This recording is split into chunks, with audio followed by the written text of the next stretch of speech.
என்ன இவ பண்ணிட்டு இருக்க? சாக்லேட் செய்றேன். சாக்லேட் செய்றியா? சாக்லேட் செய்ற. நீ என்ன பண்ணிட்டு இருக்க? சாக்லேட் கட் பண்ணு. எதுக்கு? சாக்லேட் செய்றேன். சாக்லேட் செஞ்சு என்ன பண்ண போற? சாப்பிடு. ஐயா அது அப்படியே சாப்பிட.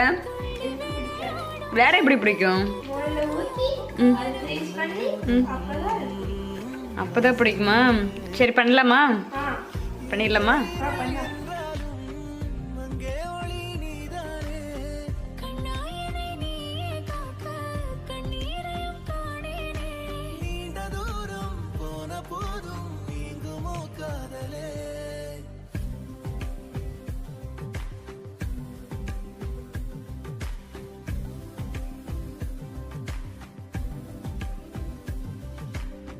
வெண்ணிலவு சாரல் நீ வீசும் குளிர் காதல் நீ ஆசை வந்து ஆசை